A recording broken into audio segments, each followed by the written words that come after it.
Sidang pra-peradilan terhadap Raffi Ahmad telah memasuki hari keempat dan tak bisa dipungkiri bahwa setelah hari keempat sidang pra-peradilannya, banyak hal yang tak terduga yang akhirnya mencuat ke permukaan.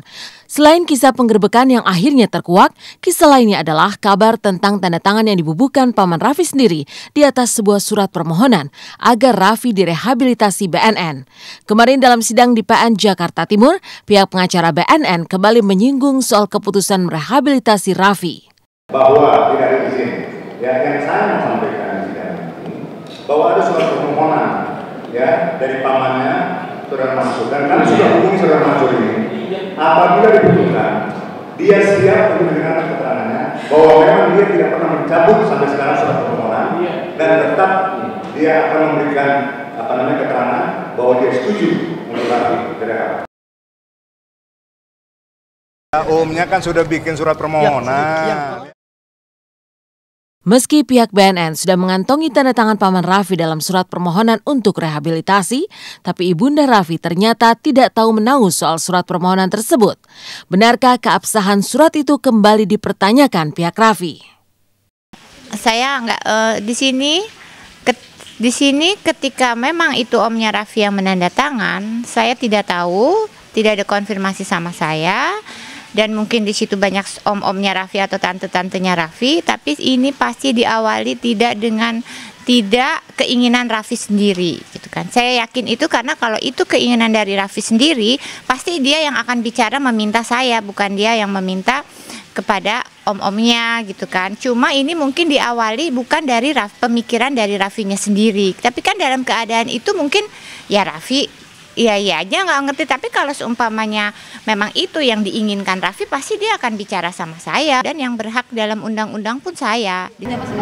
Pamannya itu pada dulu tidak tahu, dia bilang kalau tidak direhab, di jail, dimasukin ke penjara 12 tahun, ancamannya macam-macam. Ya dia tulis. Tanpa sepengetahuan Raffi, ya nggak tahu apalagi Raffinya. Pokoknya waktu itu suasananya waktu itu, kalau tidak direhab masuk sel 14 tahun ancaman hukumannya, kata ya udah dia teken.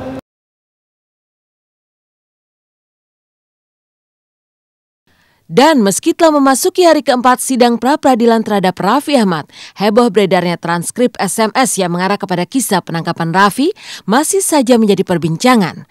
Siapa pelakunya dan untuk apa transkrip SMS itu disebarkan, tampaknya semua masih menjadi teka-teki. Tapi seperti apa kata pakar telematika tentang transkrip SMS itu? Kalau kita bicara baca teksnya, ya ini adalah suatu transkrip pembicaraan antara dua pihak ya, berbasis SMS gitu loh. Tapi ini adalah baru berupa teks ya, yang berbasis non digital. Saya bilang non digital karena yang kita pegang tadi adalah kertas ya, dan kemudian memang mungkin kertas itu adalah sumbernya dari suatu perangkat word processor misalnya sudah diketik. Nah kita harus ketahui dulu, mesti cari tahu mengenai sumber datanya, siapa yang paling tidak ini diambil dari perangkat mana. Cekan sangat bisa dicek ya, dan kemudian provider pasti masih menyimpan log tersebut, apalagi ini kejadian misalnya kontak-kontakannya belum lama. Menurut pakar telematika, transkrip yang sudah dalam bentuk kertas tersebut memang sulit untuk dilacak pelakunya. Tapi benarkah ada cara lain untuk mengetahui siapa pelaku yang terlibat dalam perbincangan lewat SMS itu? Lalu bagaimana tanggapan keluarga dan sahabat Raffi terkait transkrip SMS yang kabarnya menyinggung pelaporan agar Raffi ditangkap? Ini kita tidak perlu saja hanya melihat ke provider bersangkutan, tapi kita perlu memeriksa ke device-nya yang dimiliki oleh, misalnya dalam kasus ini itu dinyatakan itu adalah, berdasarkan analogi saya, itu diambil dari gadgetnya Yuni Syara ya, terlepas memang benar apabila ini memang benar Yuni Syara. Nah berarti perangkat utamanya itu adalah milik Yuni Syara. Nah, itu tinggal dilakukan penyelidikan, tinggal dilakukan forensik ya, orang yang berkompeten, orang yang mendapat wewenang dari kepolisian untuk yang membongkar, kemudian memeriksa benarkah ada rekaman komunikasi seperti itu. Sebelum menanggapi saya mau bertanya dulu, artinya itu selebaran itu siapa yang menyebarkan?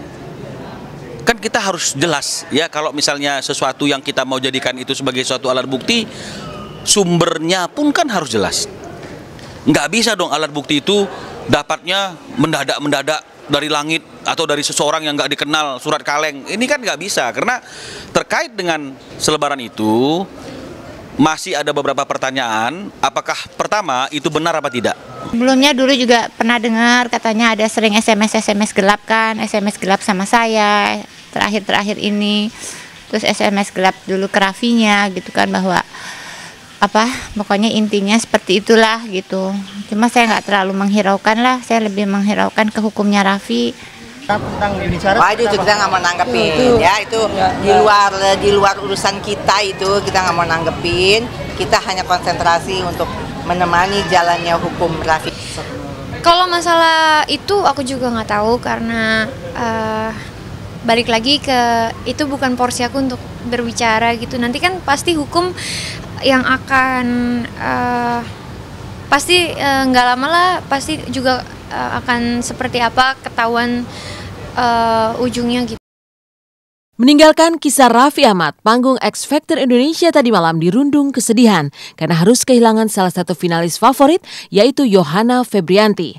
Seperti apa kesedihan Yohana, para juri dan juga sahabat-sahabat akrab Yohana pasca Yohana akhirnya harus pulang? Tunggu kisahnya setelah jeda berikut hanya di Intense.